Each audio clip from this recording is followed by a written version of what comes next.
Anyone else on the right-hand side of the room that wants to come forward? Come on forward, sir. You're an enthusiastic young man, so I want to make sure that we got you. How are you this evening, sir? Excellent, sir. Thanks, Sir, please have a seat. Could you introduce yourself, please? Oh, can you push the button right there? Sure. Try it again. Okay. No, I think it lit up there. Green light. Okay. Your name is? My name is William McCarthy, and thank you very much for having me this evening. Yeah. Good evening, William. You have the floor, sir. I come from a line of experience myself. My family was very dramatically impacted by prescription narcotics.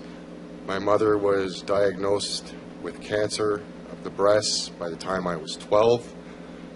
I seen her go through every chemical prescribed legally by man.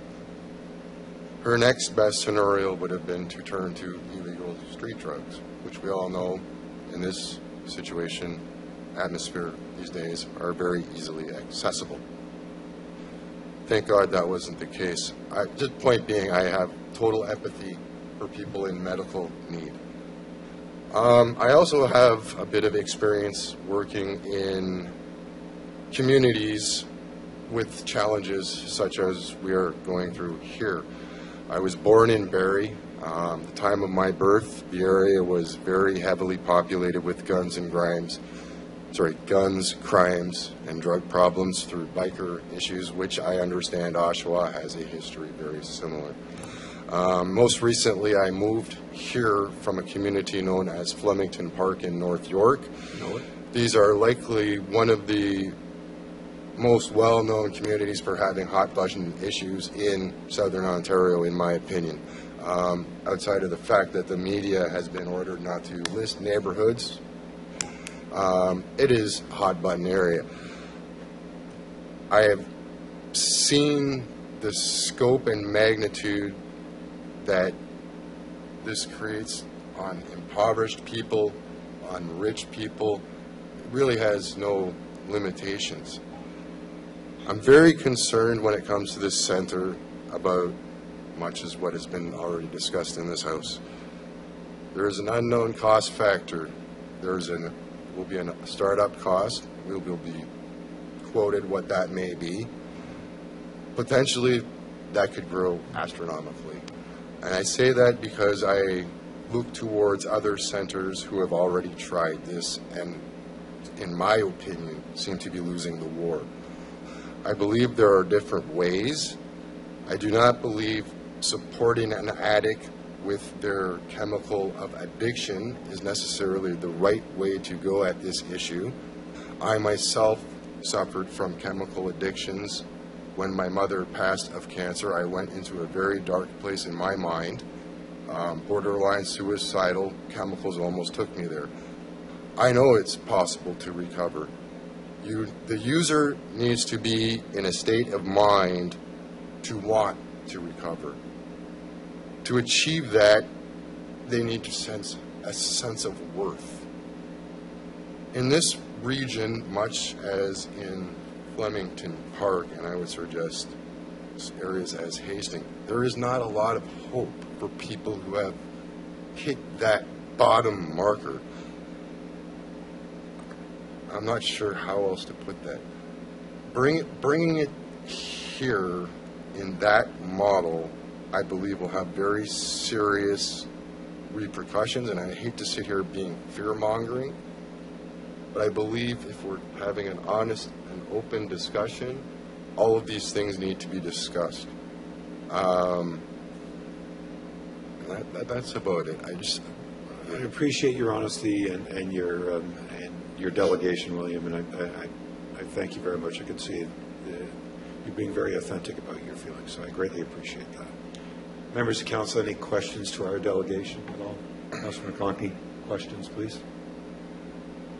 Thank you.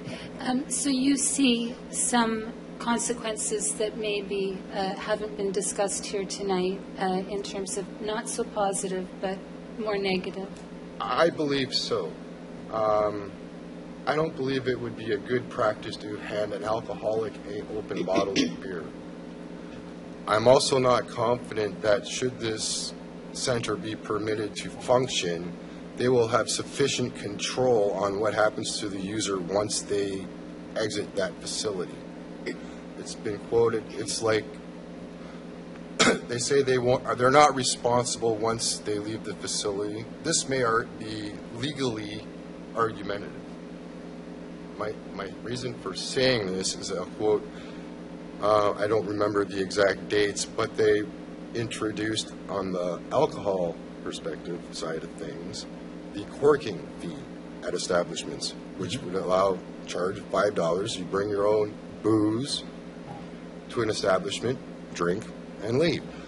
Now, I'm not a legal professional. However, I do believe there are probably ramifications and certain obligations to the establishment owner that if a patron leaves intoxicated and then harm comes to them or others, somehow that falls back on that establishment. I heard that discussion earlier. I thought it was a very valid point that should be brought up. Thank you, William. I'm glad you raised that again, because when I heard Member of Council discuss that, it's basically a legal question, and I really think it would be interesting to get a legal opinion on that, because I have that same concern. You heard me mention that if it was if it was located in the Midtown Mall, we've got all kinds of brand new drivers going for their driver's license there. The other concern is in that same location we have Ontario Works, where a lot of people in need are going. And I actually talked, I don't know if you're aware, in the city, of course, we do have a lot of, social services and people that are working with the youth and people that are working with the people in need, looking for meals. I made some phone calls and talked to some, and some have the same concern that we're normalizing the addiction and not actually getting to the root cause. So do you have any, from your own experience, the way you described it, you see this as probably one of the reasons why you wouldn't be I would say so, and I believe it's a moral obligation to point the user in the other way, whether it be a recreational user or even the person reliant on for medical pain. There should be a better transitional support system, I believe, than just to come in, especially with illegal street drugs. That is blowing my mind, to tell you the truth. How can we possibly quantitatively say, let's support illegal narcotics on our streets? Yeah, so with that point, with the illegal narcotics, do you visualize something where the police are not involved in a certain neighborhood? I believe that perhaps the medical community needs to relook at how they address that. I myself had a situation where I had an accident, needed pain relief. Fortunately, I'm allergic to the opioids, so that wasn't unfortunate. It wasn't an avenue for me. I kind of have to grin and bear it. But the way it's set up now with the atmosphere it is, doctors aren't even allowed to prescribe. They're quite often referred to pain clinics, which from a compassionate view, that is hard on a person in pain. And I empathize for that. But that isn't the whole argument. I think that needs to be controlled more in a hospital setting, where there are professional doctors that can verify, you are in pain, that it is required, and there's separation from recreational usage.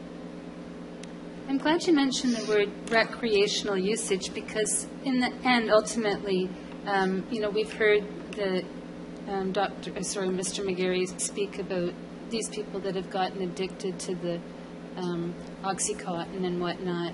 But I think at a certain point it can be perceived as recreational use too among the other citizens that may be doing it, just picking it up. Because I think from your experience, knowing certain people, would you not say that a lot of people just pick this up for experimentation? Absolutely. It's become a cultural thing almost. Yeah. Well, thank you for answering my questions, and I really appreciate you speaking tonight. Thank you for your time. William. I greatly appreciate it. Thank you very much. Question? Absolutely. Thank you, William, for coming today. Really appreciate it. Is it correct that you volunteer in our community helping out one of the agencies? That's absolutely correct, and thank you for recognizing that, Derek. Well, it's very much appreciated.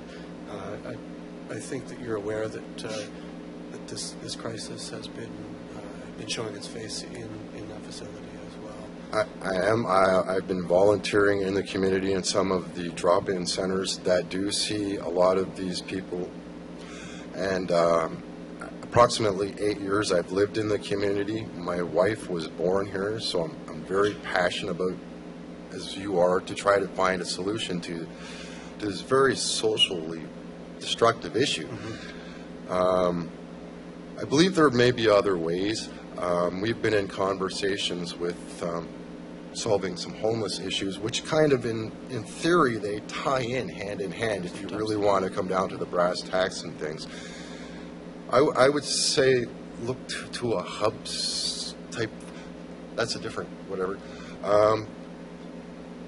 Yeah, I'm not sure how. One of the questions that I did, or just the last question that I wanted to ask you, and this is why I asked about your involvement in community and some of the community spaces that often see some of these individuals, especially more frequently recently. If we had, knowing that we can't make choices for people, they have to make their own choices at a certain point, good or bad. If there's a choice between having them use an injection opioid drug in one of the bathrooms in one of those facilities or in a safe injection facility, and that's the only choices that we've got, which would be the better space in your opinion?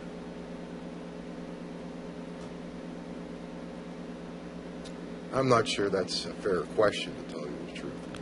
You don't have to answer it. I just thought I would put it out there. I mean, ultimately, the right at. Yes, yeah, I'm not sure how to answer that. That's fair. I mean, the right answer would be that we could try and find a way for them to start, correctly, right? yeah. But when the options are limited,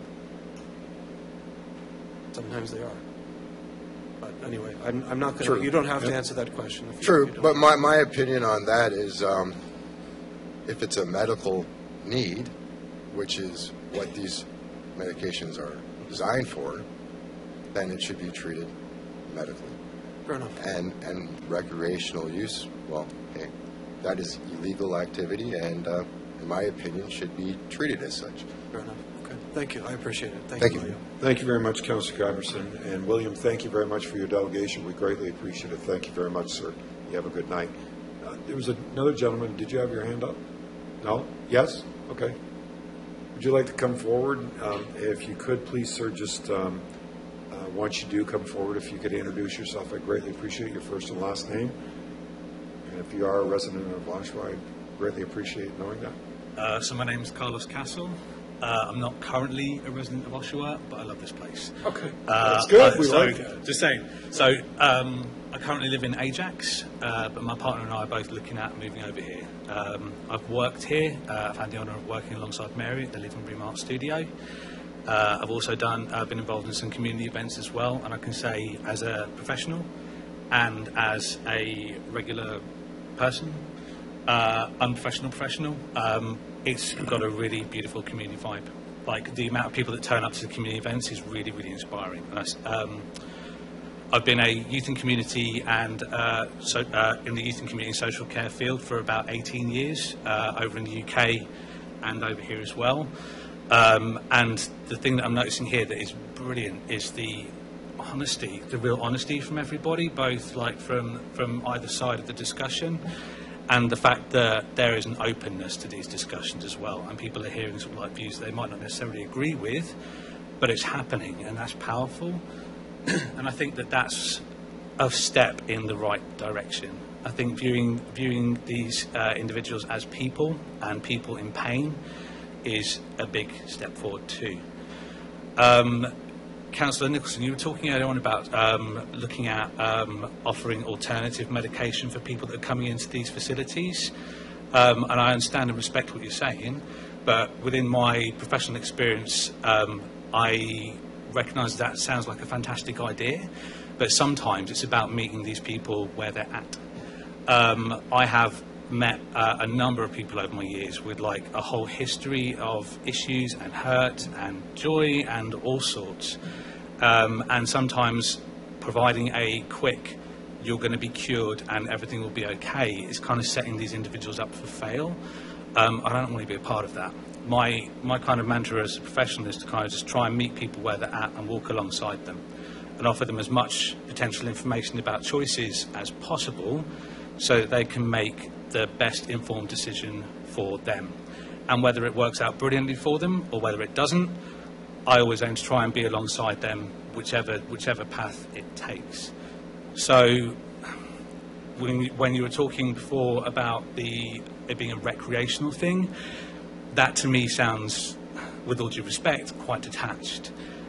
Because there's a whole history of issues that people have, and to kind of categorise something like this as purely recreational, I don't believe it's that cut and dry. I think there was a phrase that I heard just the other day about talking about fishing people out of the river is all very good, but sometimes we need to go further upstream to find out why they're jumping in the first place. And I think meeting people where they're at, providing with what they need at that point in time, could be a really, really powerful stepping stone to opening up some really, really powerful conversation, dialogue, and trust that will empower that individual to make choices that could benefit them. Or you hit your button there. You got sorry, enthusiastic. Got too passionate. I pressed the button too early. And I think it's also a really good way of these individuals learning key transferable skills about meeting other people where they're at and acting as advocates and accepting responsibility, but also sharing responsibility with others. And I've seen some people that I've worked with in the field who have gone on to become spokespeople or go into local schools to kind of do really positive and empowering conversations with students that sometimes are too scared to ask the questions. And that's why I think what's happening here now is the first time that I've seen something like this happening in my 18 years of doing this job. And this is one of the many reasons why I'd like to move to Oshawa, just because it promotes a safe space, it promotes treating people as individuals, and it treats open dialogue and conversations being paramount to everything else. And that's just my opinion. Thank you very much. Your first name again is Colin, is it? Carlos. Carlos? Yeah. And your last name again? Castle, like the building. Okay. We're asking it for the record, and I do apologize. I missed it there. No worries. My accent's a bit weird. No. So it's all okay. It was more my accent than yours, so don't worry about it. So I greatly appreciate it. Any questions at all? Questions, please? Go ahead, Councillor. I'm sorry. Yes, sir. And I heard the comment about you didn't quite like the word recreational drug user. Just personally, yeah. But you don't think there is such a thing as a recreational intravenous illicit drug user? I think we need to recognise, from the phrasing, my understanding, correct me if I was wrong, was there was a little bit of like grouping like a large portion of people in recreational drug use. And I don't necessarily know if it's ever that cut and dry. And I think, and if we're talking about breaking stigma and kind of allowing people to kind of gain education, and I've learned tons from just being here tonight, and I really, really appreciate that. The questions that have been asked tonight from yourselves and from other people have really, really opened my eyes and allowed me to learn a lot too. But I think certain terms, like the recreational drug use for me, is a little bit cut and dry, and it kind of feeds into that stigma a little bit of like, oh, they're just doing it for a bit of a buzz or a bit of a joy, and I don't know what people's history is or why they're doing it, if that makes sense. But you did hear Mr. McGarry talk about the diversity of the people that are using drugs. Absolutely, yeah. Yeah, and so I was appreciative that one term was used tonight because it hasn't been addressed, and I do believe, I'm not grouping anyone. I know that we're all in this same boat on this same journey, as we say, going in different paths. And the component of what I've seen is there are a fair number, as Mr. McGarry said, that are long-term users.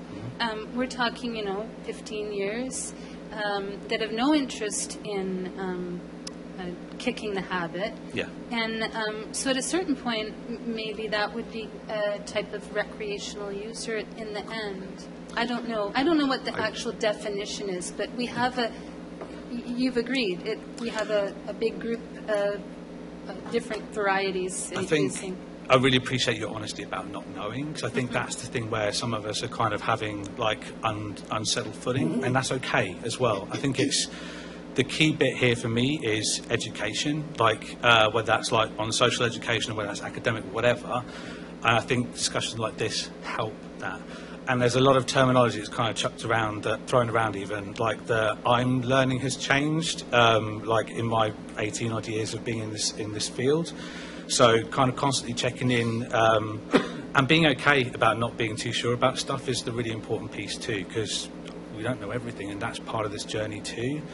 And I think that's, for me, that's an important piece too, about just being transparent about where we're at and what we need to learn. Yes, and I think you touched on something very good. Like you mentioned, didn't you, that things change in medicine and the way we deal with treatments. And this, it's still a new area. I mean, the consumption treatment, the injection site in Vancouver, 2003. But Question, please. you touched on something that I think is important, and you mentioned how things have changed. So you remember, probably just gauging by the age you might be, Dr. Spock was kind of the way people raise kids, right? And then everything's turned around. He was not the authority anymore. So when we go into something new, I need you to find a question here in a real hurry, please. Something about Star Trek. Is that the question? Is that That's cute. because I'm all for that. Mr. That's okay. That's right. So would you say that there might be just a little bit in the way you're thinking about this, in the positive way you are, that you might have a concern that we might not actually have the way it's going to go forward? None of us have a crystal ball, but you're that certain that this is the right path? Yes. You don't have any doubt? No, because I think the vibe that I've got from Oshawa is that it's a community of people and individuals and as a group. And I think it was, I believe it was you that mentioned about the village quote, which was beautiful. I loved it. And I think for me, as an external citizen who's potentially going to become internal, I think I have like absolute confidence in this, because how can we possibly expect to sort of like promote community cohesion if we're not working for the benefit of the individuals, those that are okay, not okay, and those that are in dire need? And I think by building up those transferable skills to like teach community members how to support one another, it's a huge step in the right direction for me. Okay, well, thank you for coming this evening and making your point. Thank you. No problem. Thank you. Thank you very much for your delegation. We greatly Thank you. appreciate it. We wish you all the best of success in our community, and we look forward to you being a resident. Awesome. Thanks. Thank you very much. Mary's cheering you on, so I saw that. To the left side of the room. Left side of the room. You going to come forward, Matthew, or you just... Okay. So, Matthew, come forward, introduce yourself, please, first and last name. And remember, we have a very short period of time. So, Yes. and... All right, so my name is Matthew Katsopoulos. I'm a Ward 4 resident. As you know, today the discussion has been very controversial and very hard to pick whether to support it or not to support it. And the first thing that I think is very important is labeling. And earlier tonight, when the original people were speaking, they were asked by a counselor about junkies. I'm not a junkie, I'm an addict. So I would really appreciate it that we were referred to as who we actually are and not what stereotype is behind that. Second thing is that when I ran for council in the last election, when I went door to door and talked to people, one of the biggest things that I was fighting for in the election was harm reduction. And I asked people at the door, would safe injection sites be the answer? And the majority of the people told me no. And I think if we continue to have, or if we start to have safe injection sites into our city, we are promoting illegal activity, whether we like to see it or not, because street drugs are illegal. And it personally makes me reflect on when it's kind of off topic, but it's on topic, where homosexuality was illegal and then they did the bathhouse raids with the policing. What's good to say if we have this drug being used at a place of business and police going to raid their personalities and they all getting arrested? It just doesn't make sense because drugs are still illegal. The other thing is we're talking about having this place maybe at Midtown Mall. Midtown Mall is a mall. And a mall has a shopping center, one shopping center being Dollarama. Who goes to Dollarama? Kids to get candy and toys. They were talking about how they did not want this place to be anywhere around children. Quite frankly, Dollarama is a place where children grow. So I could not support this place being at Midtown Mall because Midtown Mall is a place where children and families go. The other thing I want to talk about is that I think when people are addicts and they are using drugs, they are making that choice when they want to get into recovery. It is a choice. I've been sober for 4 years now, completely sober, and I had to make that choice myself to get sober. And there was help because I reached out for it. And I personally think that if we bring these safe injection sites, that it may help temporarily, but it ain't going to help permanently.